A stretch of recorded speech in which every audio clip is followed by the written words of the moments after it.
Tempting, drooling, and most yummy fish recipe. Aha, taste is so yummy.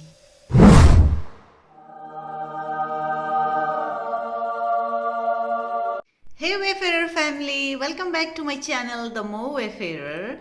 So guys, আজি মই আপোনালোকৰ মাজত আকৌ উপস্থিত হৈছোহি মোৰ এটি নতুন ভিডিও লৈ। আজিৰ ভিডিওটোত মই আপোনালোকক কিদৰে হল মাছ আৰু ফুলকবিৰ আঞ্জা বনোৱা যায় সেই ৰেচিপিটো শেয়াৰ কৰিম। সো আহক মই আপোনালোকক কি মোৰ দৰকাৰ হ'ব এই আঞ্জা বনাবলৈ সেই ইনগ্ৰেডিয়েন্টখিনি দেখাই দিওঁ।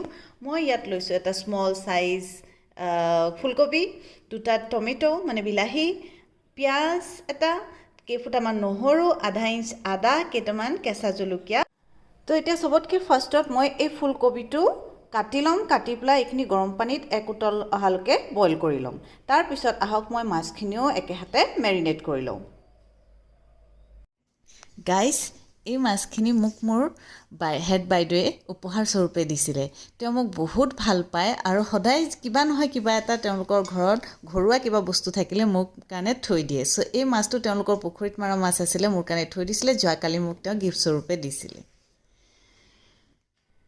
সবতকৈ ফাৰ্ষ্টত মই এতিয়া মাছখিনি মেৰিনেট কৰি ল'ম। মেৰিনেট কৰিবৰ কাৰণে মই ইয়াত লৈছোঁ এচামুচ নিমখ আৰু আধা চামুচ হালধি। বস হালধি নিমখ দি এইখিনি ধুনীয়াকৈ এইদৰে সানি পেলাই আধা ঘণ্টামানৰ কাৰণে মই থৈ দিম।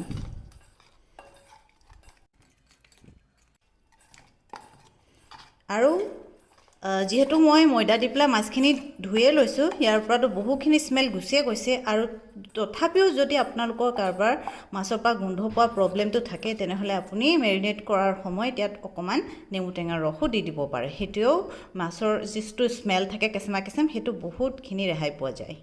চ' ডেটছ ইট, মোৰ হৈ গ'ল। এতিয়া মই এইখিনি ধুনীয়াকৈ আধা ঘণ্টাৰ কাৰণে ঢাকি থৈ দিম। তাৰপিছত এই ফুলকবিটো কাটি লৈছোঁ। ফুলকবিৰ এই ডণ্ঠলটো এৰুৱাই দিম। এইখিনি এইদৰে এৰুৱাই বেলেগ কৰি দিম।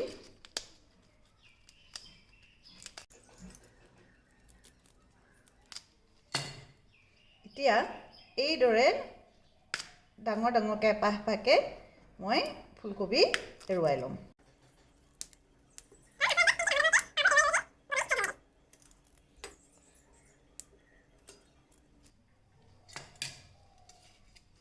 সো এইখিনি হৈ গ'ল। এতিয়া মই এইখিনি গৰম পানীত দি অলপ উতলাই ল'ম। উতলোৱাৰ আগত এতিয়া মই ভালকৈ কবিখিনি ধুই ল'ম। তাৰপিছতে মই ইয়াত পানী দি গেছত বহুৱাই দিম। তো গাইজ, এয়া মই বহাই দিছোঁ গেছত।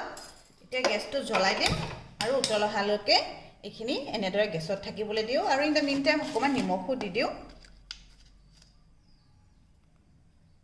বছ, এতিয়া এইখিনি এক উতল অহালৈকে এইদৰে গেছত থৈ দিম। গাইজ, এই মাছখিনি মেৰিনেট কৰা হাফ এন আৱাৰ হৈ গ'ল। এতিয়া মই এইখিনি তেলত ফ্ৰাই কৰি লওঁ।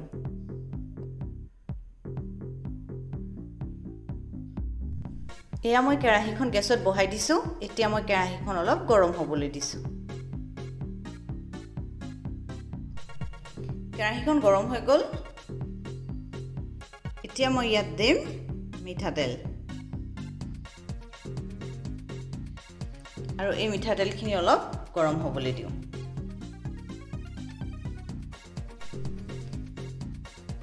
সো গাইজ, তেলখিনি গৰম হৈ গ'ল। এতিয়া মই ইয়াত দিম কেইটামান মেথি গুটি, লগতে মই দি দিম মাছখিনি।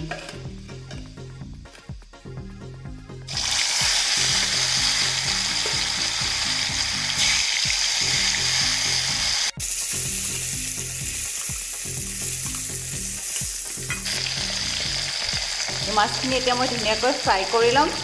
ফ্ৰাই মানে হাফ ফ্ৰাইহে কৰিম মাছখিনি। তো এতিয়া মই মাছখিনি লুটিয়াই দিম।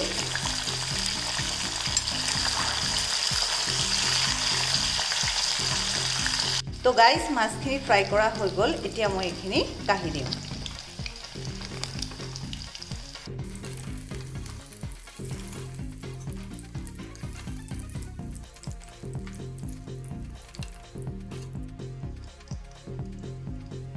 এয়া আমাৰ মাছখিনি ফ্ৰাই কৰা হৈ গ'ল এতিয়া মই আপোনালোকক নেক্সট ষ্টেপটো দেখাই আছোঁ আৰু এতিয়া মই এই পিয়াজ আৰু জলকীয়াখিনিৰ ঠাৰিবোৰ গুচাই লওঁ গুচাই পেলাই ৰেডি কৰি লওঁ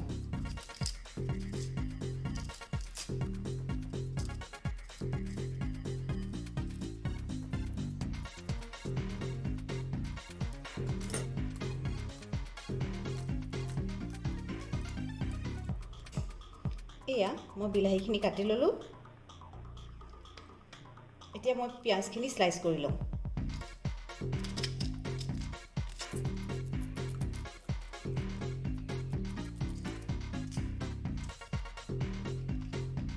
That's it. জলকীয়াবোৰ মই এনেকৈ দুফাল কৰি ল'ম স্লিট কৰি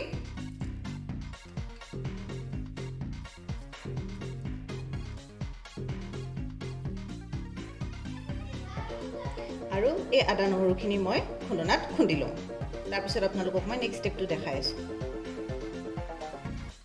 তো গাইজ এয়া চাওক পানী উতলিছে আৰু মোৰ ইয়াত দি থোৱা চ' গাইজ এয়া মই ফুলকবিখিনি গৰম পানীৰ পৰা উলিয়াই ল'লোঁ এতিয়া হওক আমাৰ নেক্সট ষ্টেপটো আমি প্ৰচিড কৰোঁ চ' নেক্সট ষ্টেপৰ কাৰণে মই এয়া গেছত কেৰাহীখন পাতি দিছোঁ আৰু এট দ্য চেম টাইম মই এতিয়া গেছটো কৰি দিছোঁ অন কেৰাহীখন অলপ গৰম হ'বলৈ দিওঁ তো গাইজ আমাৰ কেৰাহীখন গৰম হৈ গ'ল এতিয়া ইয়াত মই 2 চামুচ জোখৰ মিঠাতেল দি দিছোঁ মিঠাতেলখিনি অকমান গৰম হ'বলৈ দিওঁ মিঠাতেলখিনি গৰম হৈ গ'ল এতিয়া মই ইয়াত কেইটামান মেথি গুটি দি দিছোঁ মেথি গুটিখিনি ফুটিলে ফুটাৰ লগে লগে মই ইয়াত দি দিম পিঁয়াজ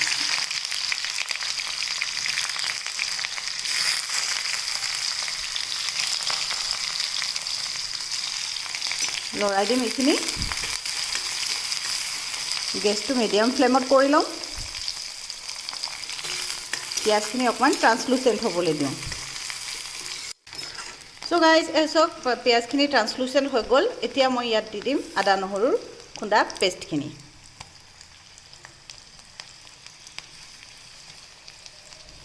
আৰু লগতে এই স্লিট কৰি থোৱা জলকীয়াখিনিও কেঁচা জলকীয়াখিনিও দি দিছোঁ দ্যাটছ ইট এইখিনি লৰাই থাকিম লৰাই পেলাই আদা নহৰু কেঁচা গোন্ধ যোৱালৈকে এইখিনি ধুনীয়াকৈ ভাজি ল'ম 1 মিনিটৰলৈকে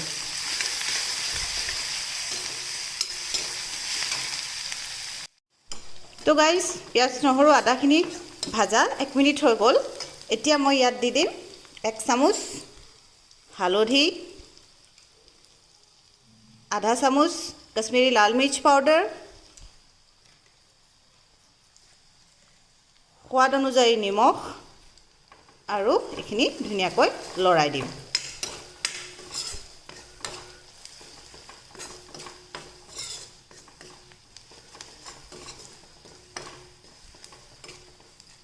বস এই মছলাখিনিও ভাজা হৈ গ'ল এতিয়া ইয়াত দিম মই এই ৰাফলি চপ কৰি থোৱা বিলাহীখিনি দি এতিয়া মই ধুনীয়াকৈ এইখিনিও গলি যোৱালৈকে ভাজিম আৰু এই বিলাহীখিনি গলালৈকে কমেও 2-3 মিনিটমান লাগিব চ' এইদৰে 2-3 মিনিটলৈকে মই এই বিলাহীখিনি এইদৰে ভাজি থাকিম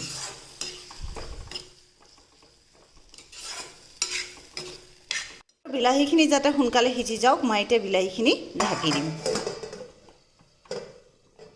আৰু 1 মিনিটৰ পিছত আহি মই এই বিলাহীখিনি সিজিছে নে নাই গলিছে নে নাই মানে চেক কৰি চাম তো গাইজ 1 মিনিট হৈ গ'ল এতিয়া বিলাহীখিনি গলিছে নে নাই মই চেক কৰি চাওঁ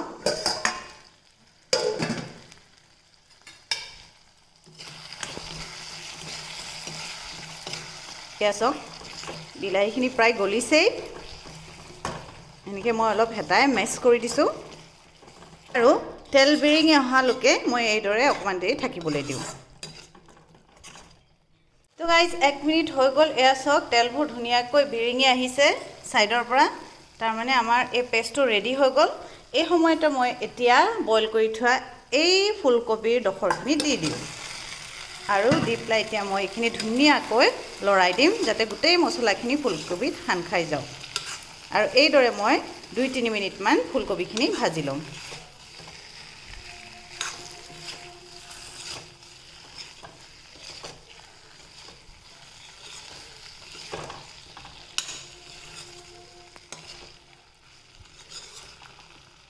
এইখিনি ধুনীয়াকৈ মিক্স কৰি ললো এতিয়া মই এইখিনি ঢাকি দিম আৰু 1 মিনিটৰ কাৰণে এইখিনি সিজিবলৈ দিওঁ 1 মিনিট হৈ গ'ল মই এতিয়া আঞ্জাখন চেক কৰি চাও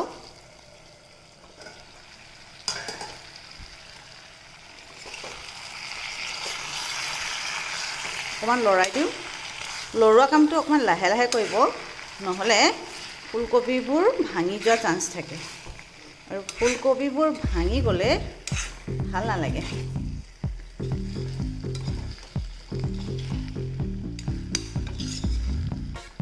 এতিয়া আৰু 1 মিনিট সময় ঢাকি দিওঁ আৰু এট দ্য মিন টাইম মই এতিয়া পানী গৰম হ'বলৈ দিছোঁ এই পানীখিনি মই আঞ্জাত ব্যৱহাৰ কৰিম কাৰণ মই সদায় আঞ্জা বনালে আঞ্জাত সদায় গৰম পানী ব্যৱহাৰ কৰোঁ সেইকাৰণে গৰম পানীখিনি কৰি লৈছোঁ 1 মিনিট হৈ গ'ল গাইজ সো আমাৰ ফুলকবিখিনিও ফ্ৰাই কৰা হৈ গ'ল মছলাত এতিয়া মই ইয়াত দি দিম পানী যিমানটো থিকনেছৰ অনুযায়ী মোক গ্ৰেভিটো লাগে সেইমতে মই সিমান জোখৰ পানী দি দিছোঁ আৰু একেটা টাইমতে মই ইয়াত মাছখিনিও দি দিম ফ্ৰাই কৰি থোৱা মাছখিনি হল মাছখিনি দি দিছোঁ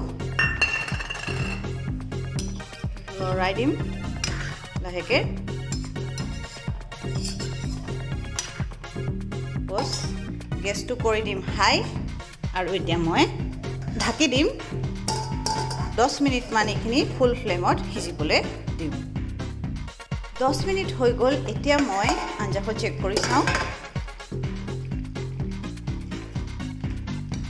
ওয়াও ইটস ডেলিশিয়াস কালাৰটো কি সুন্দৰ হৈছে আঞ্জাখনৰ সো গাইস ইয়া তাৰমানে আঞ্জাখন আমাৰ ৰেডি হৈ গ'ল এতিয়া মই গেছটো কৰি দিম অফ আৰু ইন দ্য মিন টাইম মই অকমান ধনিয়া স্প্ৰিংকল কৰি দিম দ্যাটস ইট বস ধনিয়া দি পেলাই এইখিনি অকমান লৰাই দিম